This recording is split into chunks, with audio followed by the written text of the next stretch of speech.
My name is Eliza. I'm 54 years old, a widow for the last 6 years, and I live a quiet, predictable life in a small, charming town. My days are routine.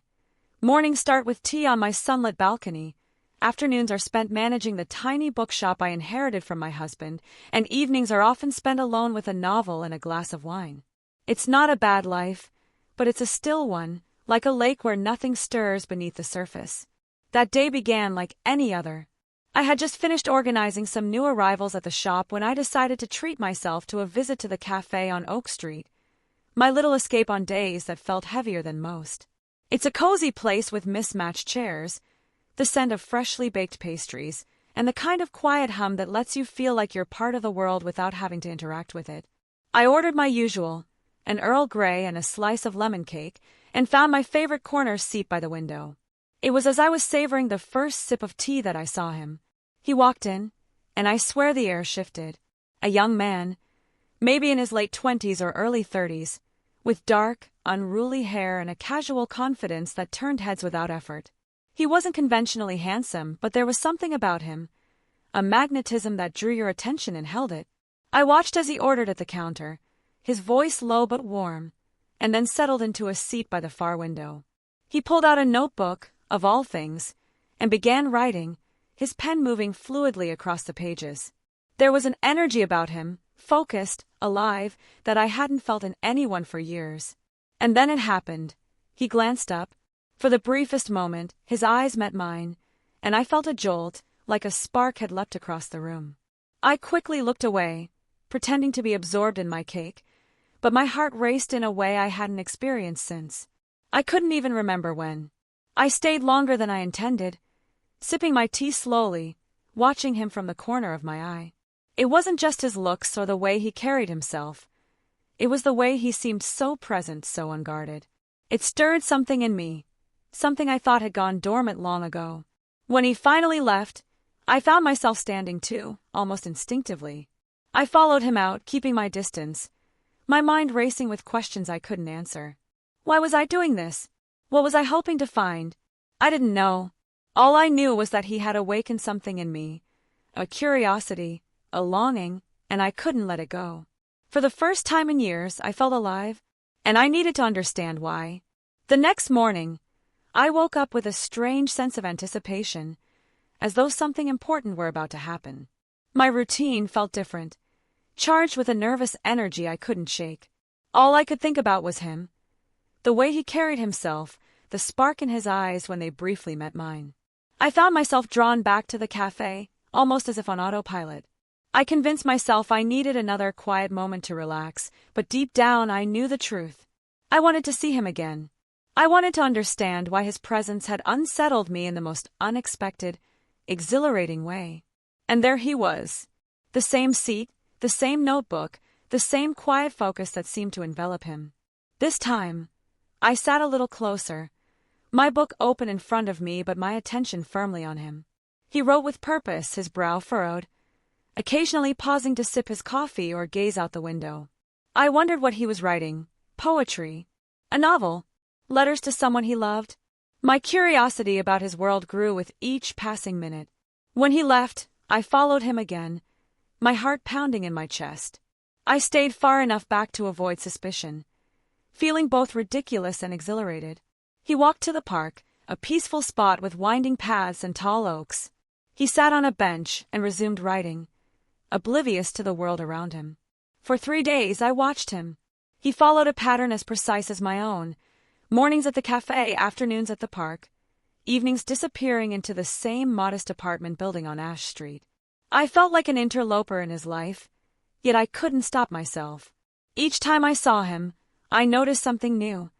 The way he ran a hand through his hair when he was deep in thought, the soft smile that appeared when he read over his work, the way he carried himself with quiet confidence. I began to piece together a version of him in my mind, a story of who he might be, even though I knew it was all conjecture. On the 3rd day, something shifted. As I lingered at the cafe, pretending to read while he sat nearby, he glanced in my direction again. This time his gaze lingered. My heart skipped a beat, and I quickly looked away, heat rushing to my cheeks. When I dared to glance back, he was smiling, Not a broad grin, but a subtle, knowing smile, as though he could sense my curiosity and wasn't entirely opposed to it. I left the cafe before him that day, my mind racing with thoughts I couldn't articulate. Had he noticed me all along? Was this a game, or was there something real in the fleeting moments we'd shared? For the first time in years, I felt the thrill of possibility, and it terrified me just as much as it excited me. By the fourth morning, I couldn't deny it anymore. Something had shifted. The quiet, predictable rhythm of my life had been replaced by a restless energy. It wasn't just him, it was how he made me feel. Alive, curious, vulnerable. I returned to the cafe again, this time more deliberate. I dressed with care.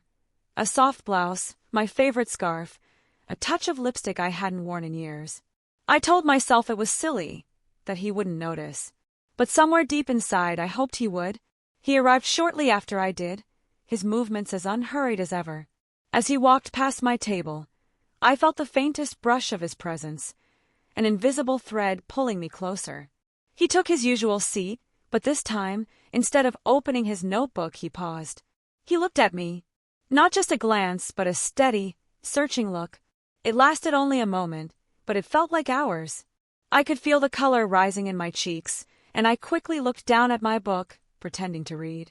My heart hammered in my chest, each beat a reminder that I was no longer in control.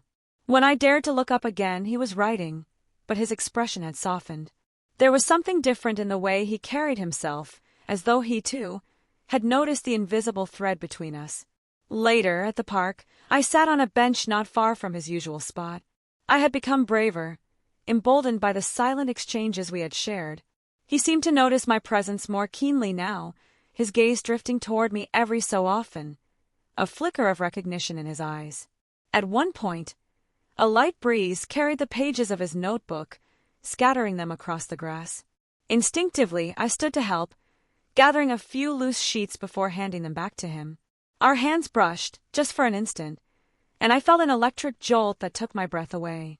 "Thank you," he said softly, his voice warm and resonant.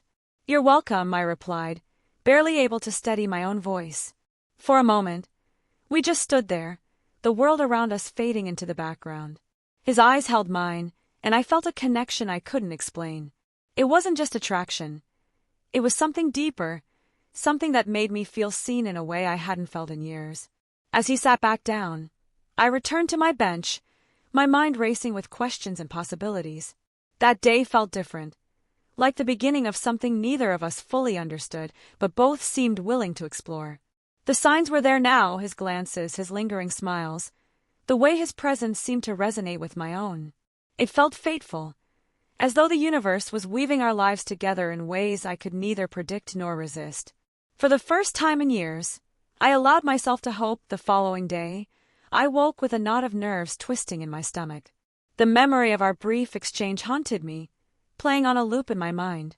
His voice, his smile, the way his gaze lingered, it felt unreal, like I'd conjured it all in a dream. But the brush of his hand against mine was too vivid to dismiss. I spent hours debating with myself. Should I approach him? Should I let things unfold naturally? Or take a step that felt impossibly bold? The thought terrified me. What if I misread everything? What if I embarrass myself? Still, something deeper than fear pushed me forward, a quiet voice inside whispering, "Take the chance." At the cafe, I found him again. He was already seated, his notebook open, his pen poised as though mid-thought. Today, though, there was a change in his demeanor. He seemed more restless, his focus shifting between the page and the room. I felt the familiar tug as our eyes met, a silent exchange that left my heart pounding. I lingered longer than usual, watching him, imagining scenarios where I could casually strike up a conversation. Each time, I stopped myself, the weight of my own doubts pulling me back. It wasn't until he rose to leave that the impulse overcame me. Without fully realizing what I was doing, I stood as well, clutching my bag tightly as I followed him out. He didn't walk to the park this time. Instead, he wandered down quieter streets, pausing occasionally to glance at the storefronts. I kept my distance, my mind racing with what-ifs. What if he turned around and caught me? What would I even say? As we approached his apartment building, he slowed, his head tilting slightly as if he sensed something. For one heart-stopping moment, I thought he'd caught me. But then he turned the corner and disappeared inside. I stood there for a moment, staring up at the modest building. My chest was tight, my thoughts tangled. I had come so far, yet I felt paralyzed by the enormity of what I wanted to do next. The walk home was a blur, my feet moving mechanically while my mind replayed the day's events. By the time I reached my door, a decision had taken root in my heart. Tomorrow I would do it. I would speak to him. I didn't know what I would say or how he would respond, but I couldn't continue the silent dance. The longing I felt was too intense, the possibilities too intoxicating to ignore. As I lay in bed that night, staring at the ceiling, I felt a strange mix of fear and excitement. It was as though I was standing on the edge of a cliff, the vast unknown stretching out before me. And for the first time in years, I was ready to leap. Morning arrived with a restless energy coursing through me, a mixture of nerves and determination. I couldn't remember the last time I had felt this alive, this terrified. My mind replayed every possibility, from triumphant to disastrous. I took extra care getting ready. A soft cardigan over a flowing dress, a pair of earrings I hadn't worn in years. A touch of blush on my cheeks reminded me that I was still capable of feeling beautiful. My reflection in the mirror startled me. There was a glow I hadn't seen in so long. At the cafe, I arrived earlier than usual, choosing a table closer to his. My heart raced with every passing second, each tick of the clock pulling me closer to a moment I couldn't yet imagine. When he walked in, my breath caught. His presence, so familiar now, still carried the same magnetic pull. He glanced my way, and for the first time, his smile felt deliberate, a silent acknowledgement that neither of us could ignore. I waited until he settled at his table, his notebook once again open in front of him. My tea sat untouched as I rehearsed my words in my mind. What could I say that wouldn't sound foolish? How could I approach him without betraying the weeks I'd spent silently observing him? Finally, I rose, clutching my cup like a lifeline, and walked toward him. "Excuse me," I began, my voice trembling slightly. "I couldn't help but notice you've been coming here often." My words faltered, the weight of the moment pressing down on me. He looked up, his eyes warm and curious. "Yes, it's one of my favorite spots to write." I nodded, my heart thundering. "I've seen you writing, and I couldn't help but wonder. Are you a writer?" He smiled, closing his notebook gently. "I try to be. Mostly scribbles and ideas, though. Nothing worth sharing just yet." The conversation flowed easier than I'd expected, his voice grounding me as I clung to each word. He introduced himself as Daniel, a freelance journalist and aspiring novelist who had recently moved to town for a change of pace. We spoke for what felt like hours, the cafe bustling around us, but none of it seemed to matter. His words, his laughter, the way he leaned slightly forward when I spoke. It all felt effortless, as though we had known each other far longer than a few stolen glances and unspoken moments. As the afternoon light shifted, casting golden hues through the windows, I did something I never thought I'd have the courage to do. "I'd love to hear more about your writing," I said, my voice firmer now. "If you're free later, perhaps you could stop by my place. I have a little collection of books you might find interesting." For a heartbeat, I held my breath, unsure of how he'd respond. But then he smiled, a quiet, genuine smile that reached his eyes. "I'd like that," he said simply. In that moment, the air seemed to hum with possibilities. I had taken the leap, and for the first time in years, I felt like I was no longer merely existing. I was living. The hours before Daniel was due to arrive were a blur of nervous energy. I couldn't sit still, couldn't focus on anything other than the thought of him coming to my home. My small bookshop, my haven, felt both comforting and overwhelming all at once. It was a space that had always been mine, but tonight it would be different. Tonight it would be shared with him. I cleaned in a flurry, straightening the shelves, lighting a soft candle in the corner of the room. The scent of jasmine lingered in the air, and I chose a few of my favorite books to have ready on the table, just in case our conversation led to the quiet comfort of shared stories. My hands trembled as I set the table for two, my mind spinning with what-ifs. What if he didn't show up? What if I said something foolish? What if the connection I had felt was just a figment of my imagination? a mistake born out of the quiet loneliness that had come to define my life in the years after my husband's death. When the knock came, it was soft but firm. My heart leapt, and I paused for a moment, gathering myself. I could feel the weight of the moment, the crossing of some invisible threshold. I opened the door to find him standing there, a little uncertain but smiling nonetheless. He was dressed casually, as though this was just another evening, yet there was something different in the way he stood, something tender in the way his eyes met mine. "Hi," he said softly, his voice rich with warmth. "I hope I'm not intruding." I smiled, the knot of nervousness loosening just a little. "Not at all. Come in." As he stepped inside, I noticed the slight tension in his shoulders, the same uncertainty that mirrored my own. We were both on the edge of something new, something unspoken yet undeniable. We talked easily at first, the small talk filling the air between us as we sipped wine and chatted about books, music, and the quirks of our little town. But it wasn't long before the conversation shifted, slowed, deepened. "Tell me about your writing," I asked, the question feeling more intimate than I intended. Daniel's eyes darkened, his expression growing thoughtful. "It's not much really," he said. "Just trying to find something that feels real. I don't know if I can explain it." I could see the vulnerability in his eyes, and it was in that moment that I realized, this young man who had captured my attention so completely, was just as unsure as I was. Just as eager to find something meaningful in a world that often felt like it was passing him by. I took a step closer, not thinking, just moving toward the connection that had been simmering between us for days. "I understand," I whispered. "Sometimes, I feel like I've been living a life of quiet waiting for something to change, something to stir." Before I even realized it, our distance had closed. His hand reached out, not hurried or desperate, but slow and deliberate. His fingers brushed against mine, and I felt the spark again, just like the first time, but stronger now. Deeper. For a moment, neither of us spoke. There was only the quiet hum of our shared space, the anticipation in the air. His eyes searched mine, and in that moment, everything that had been left unsaid felt like it was about to be spoken. And then, without thinking, without words, I leaned forward. Our lips met in a kiss that was gentle at first, exploring, testing the waters. But it deepened quickly, the pressure of it building, as though the months and years of longing were finding their release in that one touch. Time seemed to stretch and bend around us. I could feel the warmth of his body, the soft beat of his heart against mine. And in that kiss, I realized something. This connection, this sudden spark wasn't fleeting.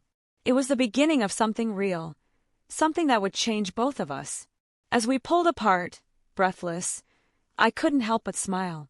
"I think I've been waiting for this," I said softly, my voice trembling with the truth of it. He smiled back, a look of quiet understanding in his eyes. "I think I have too." The night unfolded slowly, as though the world outside had momentarily ceased to exist. The kiss we shared lingered in the air between us, its heat still pulsing softly as we moved through the evening. There was an unspoken agreement, a mutual understanding that we were not simply two people in the same room, but two souls meeting, recognizing something that had long been dormant. After that first kiss, we retreated into the comfort of words. There was no rush, no awkwardness. It was as though we were discovering each other in layers, each conversation revealing something deeper. He told me about his childhood, his dreams of becoming a novelist, the reasons behind his decision to move to this small town.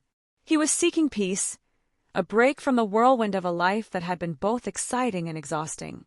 I shared more of myself than I expected.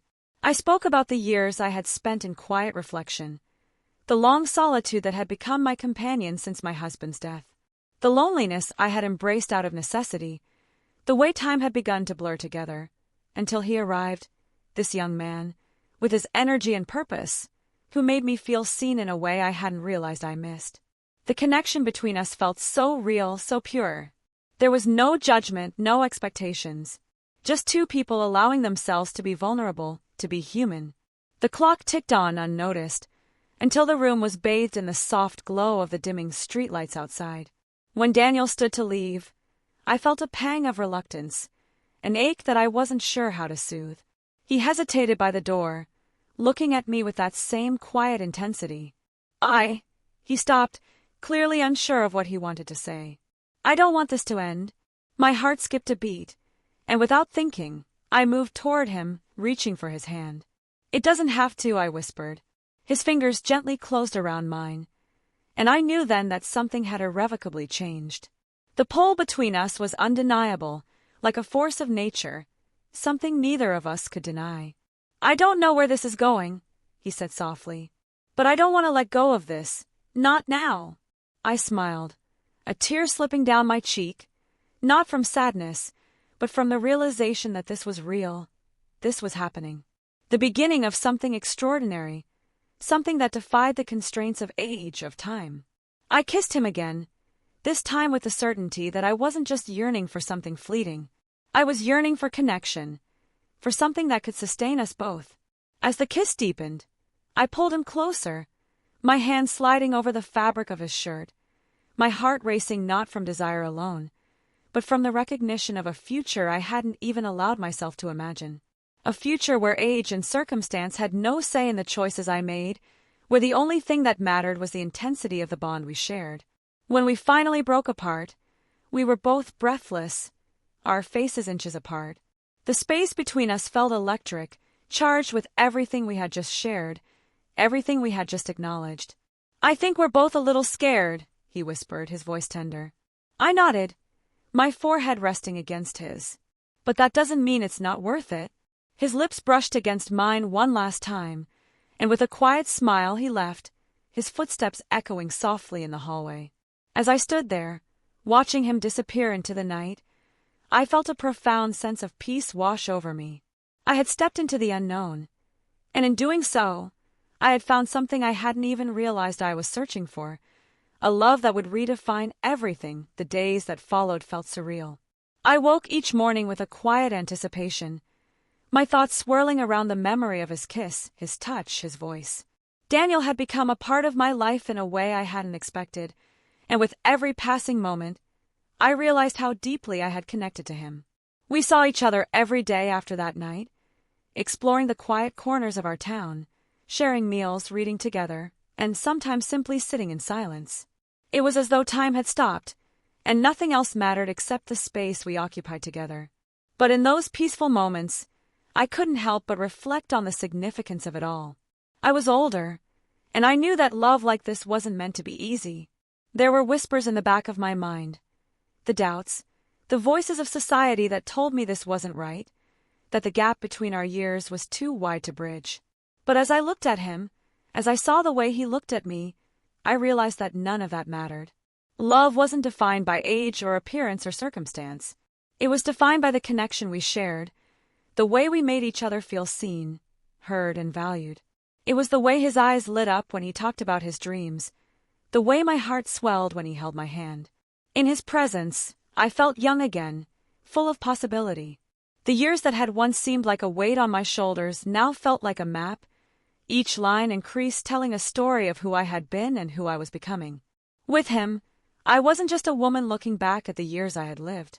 I was a woman embracing the future, unafraid of what it held. I wasn't the same person I had been before Daniel entered my life. I had rediscovered parts of myself that I thought were long gone. The joy of adventure, the thrill of connection, the courage to follow my heart, regardless of where it led me. One evening, as we sat together under the stars, our hands entwined, Daniel turned to me, his expression serious yet filled with tenderness. "Do you think we're crazy?" he asked, his voice barely a whisper. I smiled softly, the warmth of the moment enveloping me. "Crazy? No. Just brave." He laughed softly, pressing a gentle kiss to my forehead. "I think you're right." In that moment, I knew that whatever lay ahead for us, it would be worth it. The world might not understand our love, might never see it for what it truly was. But I didn't need their approval. I had found something real, something worth fighting for. I had rediscovered myself, not just as a woman who had lived through the years, but as someone who could still fall in love with all the depth and intensity of youth. And in Daniel, I had found a love that reminded me that life, no matter how many years had passed, could still surprise me. This was not the end of my journey, but the beginning of something I had never dared to dream of before. And I was ready to embrace it with all my heart,